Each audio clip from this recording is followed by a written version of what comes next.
শুভ সকাল, সবাইকে স্বাগত। সামনে জাতীয় বিশ্ববিদ্যালয়ের অনার্স প্রথম বর্ষের পরীক্ষা আসবে।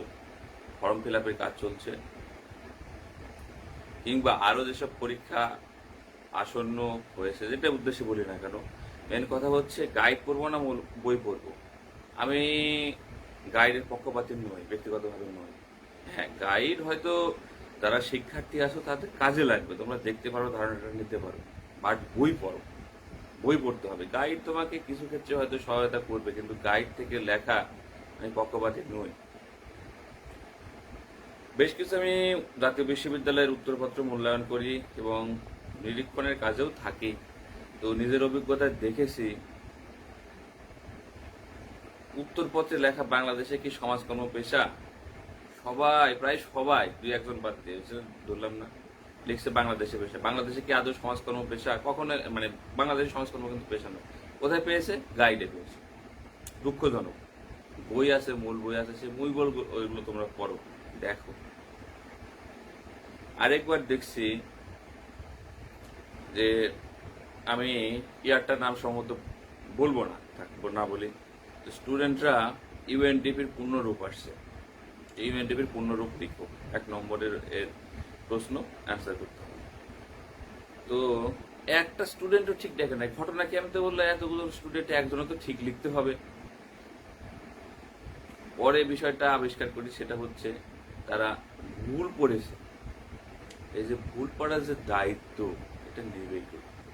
অনেক ভালো ভালো বই আছে, তোমরা সেই বইগুলো পড়ো। গাইড যে না গাইড রাখো, বাট এর সাথে তথ্যগুলো তুমি ঝালাই করে নাও, দেখো। আর উত্তর লেখার সময় অপ্রাসঙ্গিক ভাবে ভূমিকা 1 পৃষ্ঠা, উপসংহার 1 পৃষ্ঠা, মূল প্রশ্নের উত্তর নাই, একেবারে যে উত্তরগুলো লাগবে, অ্যান্সার করতে হবে, সেগুলোর প্রাসঙ্গিকতা নাই, তাহলে নম্বর পাবা কি করে? একেবারে খারাপ অবস্থা। এগুলো কেন হয়? মূল বই পড়বা না, জানবা না, বিষয়গুলো ভুলভাবে লিখবা, তাহলে তো নম্বর পাবা না। প্রাসঙ্গিকতা থাকতে হবে। ইন্টারনেটের যুগ এখন। ইন্টারনেটে সার্চ দিলে প্রচুর তথ্য পাওয়া, হিউজ তথ্য।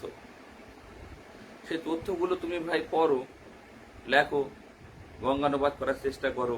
তাতে তোমার ইংরেজি প্র্যাকটিসটাও হবে, তোমার লেখার মান ঋদ্ধ হবে, ভালো করতে পারবা, পরীক্ষা বেশি নম্বর পাবা, কাজে লাগবে। আর না করে সেই বড় ভাইয়ের নোট, ছোট ভাইয়ের নোট, এই সেই এসব করে কিন্তু ভালো করতে পারবা না।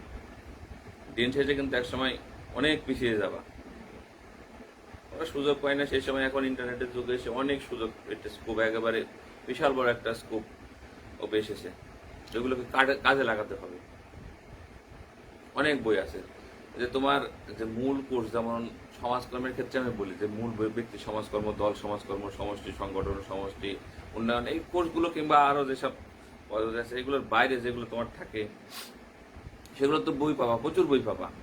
সমাজ বিজ্ঞান সম্পর্কিত যেসব কোর্স আছে, সমাজ বিজ্ঞান, রাষ্ট্রবিজ্ঞান, ফিলোসফি, এসবের তো প্রচুর বই আছে রে ভাই, প্রচুর বই পড়তে হবে। মূল বই পড়ো, তাহলে জ্ঞান বাড়বে এবং যে তথ্য, প্রকৃত তথ্য, সেটা আসবে। রেফারেন্স লিখতে হবে, পরীক্ষার উত্তরে রেফারেন্স দিতে হবে, কোটেশন দিতে হবে, তথ্য দিতে হবে, আপডেট তথ্য দিতে হবে, তাহলে নম্বর বেশি আসবে। এখন গদবাদা একই গাইড থেকে সবাই লিখছো, নম্বর কি বেশি আসবে? যে খাতা দেখবেন প্রথমেই বিরক্ত হয়ে যাবেন, খাতা দেখে একজনের দেখছে, তোমার দেখে বিরক্ত হয়ে যাবেন, নম্বর কিন্তু বেশি আসবে না। এখান থেকে বের হতে হবে। Try to B exceptional. অন্যের চেয়ে আলাদা করতে হবে, তাহলে পরীক্ষার খাতায় তুমি বেশি নম্বর পাবা। লিখবো, আস্তে আস্তে আমি বিষয়গুলো তোমাদের সাহায্য করব, কিভাবে উত্তরপত্র তোমরা ভালো করতে পারবা। তো যে দায়িত্বটা তোমাদের থাকবে, তোমরা করো। গাইড কিনছো, ভালো গাইড রাখো, গাইডের সাথে সাথে মূল বই পড়ো, তারপরে ইন্টারনেটে সার্চ দাও, বিভিন্ন তথ্য নাও, নিলে আসবে। যেমন আছে, তোমার প্রশ্ন যদি হয় পভার্টি সম্পর্কে, হিউজ ডেটা আছে, সেই ডেটাগুলো তুমি দাও। বাংলাদেশের দারিদ্র্যের হার কত, তারপরে কোন অঞ্চলে কেমন, এই তথ্যগুলো লাগবে। দারিদ্র্য সম্পর্কে অমর্ত্য সেন কি বলেছেন, তারপর আরো জ্ঞানী গুণী লোক কি বলেছেন, তথ্য দাও এবং কোথা থেকে তুমি তথ্যটি পেয়েছো, বইয়ের নামটি দাও, সাল দাও, এগুলো রাখতে হবে। কিন্তু একটা স্টুডেন্টকেও পাই নাই যেভাবে লেখে জাতীয় বিশ্ববিদ্যালয়ে। তোমাদেরও মেধা আছে, অনেক ভালো মেধা আছে, চাইলে তোমরা ভালো কিছু করতে পারবা। কিন্তু এই বাড়িতে থেকে কাজ হবে না। বাড়ি ছেড়ে তোমরা মেসে থাকো, হলে হোস্টেলে থাকো, পড়াশোনা করো, নোট করো, নিজেই নোট করো, গাইড নাও, গাইডটা পাশে রাখো, সমস্যা নেই, গাইড নাও, সেখান থেকে তথ্য নাও তুমি। তারপরে মূল বই দেখো, ইন্টারনেট থেকে তথ্য নাও, নিয়ে নিজেই নোট বানাও। নিজে নোট তৈরি করলে কি হবে, নিজে নোট তৈরি করলে বিষয়গুলো তোমার মাথায় আসবে, কিন্তু 100% কেউ মনে রাখতে পারে না। তোমার অবচেতন মনে পড়াগুলো থাকবে, তারপরে পরীক্ষার আগে কয়েকবার পড়বা, রেডি হয়ে যাবে তোমার পড়াশোনা। সেজন্য নোট করে রাখলে তুমি পড়াশোনায় এগিয়ে থাকবে। পড়াশোনা করার জন্য একেবারে তপস্যা, যেটা বলা হয় আরাধনা, সেটা করতে হবে। যে মোবাইল চালানোর মাঝে ফেসবুক চালাই, তার মাঝে পড়াশোনা করবো, তাহলে কিন্তু হবে না। পড়াশোনার মাঝখানে ফেসবুক চালাও, ইউটিউব দেখো, ইউটিউবে অনেক ভালো আছে জ্ঞানগুলো আছে। তোমরা পৃথিবীর সেসব নামি দামি বিশ্ববিদ্যালয়ের টিচার আছেন, যেসব জ্ঞানীগুণী লোক আছেন, তাদের মূল্যবান বক্তব্য কিন্তু তোমরা ইউটিউবে পাবা। সেগুলো দেখো, দেখলে তোমার ইংরেজি জ্ঞান সমৃদ্ধ হবে। আমি না হয় ইংরেজিতে একেবারে দেখো ভালো, কিন্তু তোমরা তো তোমাদের তো সমৃদ্ধ হতে হবে। পথ আছে সামনে, বিশাল বড় রাস্তা। ইংরেজি ছাড়া হবে না ভাই, লাগবে। যতই ইগনোর করার চেষ্টা করে, ইংরেজি কিন্তু ঘুরে ফিরে লাগবে। ইংরেজি কোটেশন দিতে হবে, সমস্যা হলে তার বঙ্গানুবাদ করো ততখানি পারো, তাহলে হবে। আর বঙ্গানুবাদ বিষয়টা কিন্তু মোটেও সহজ না, অত্যন্ত কঠিন, এবং ভালো ভালো শব্দ, গুরুগম্ভীর শব্দ চুজ করতে হবে। এসব বিষয়গুলো মাথায় রাখতে হবে। আর টাকা পয়সা ভালো কাজে ব্যয় করো, বই কিনো, টেক্সট বুক নাও। টেক্সট বুক বলা ভুল বললাম, একবারে রাইটারের বই কেন। এসব বই কিনে নোট করো, পাশে রাখো, লাগবে, কাজে লাগবে।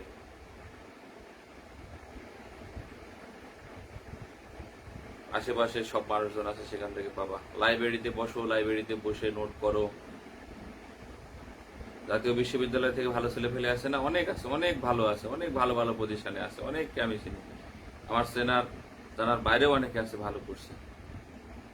তো সেই জন্যে সিরিয়াস হতে হবে, পড়াশোনা করতে হবে, আর আপডেট তথ্য নিতে হবে।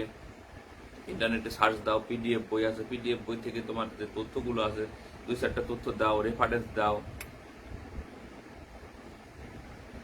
আর উইকিপিডিয়া ব্যবহার করো। উইকিপিডিয়া প্রচন্ড বলা ভুল বললাম, একেবারে জ্ঞানের মানে মনে হয় এরকম এনসাইক্লোপিডিয়ার দ্বিতীয়টা নাই। বাংলা যে উইকিপিডিয়া আছে সেখানে সমস্যা আছে, 2-1টা বিষয় আমার একটু ভুল আছে। ইংরেজি উইকিপিডিয়া ভালো, সমৃদ্ধ। এখানে আমার জানার মধ্যে ভুল নাই, এবং রেফারেন্সগুলো খুব ভালোভাবে দেওয়া থাকে, ভুলের কি আছে। তো এইসব সোর্সগুলো ব্যবহার করতে হবে আমাদের। পত্রিকা পড়ো, পত্রিকা থেকে ভালো ভালো তথ্য পাবা, সেই তথ্যগুলো দাও।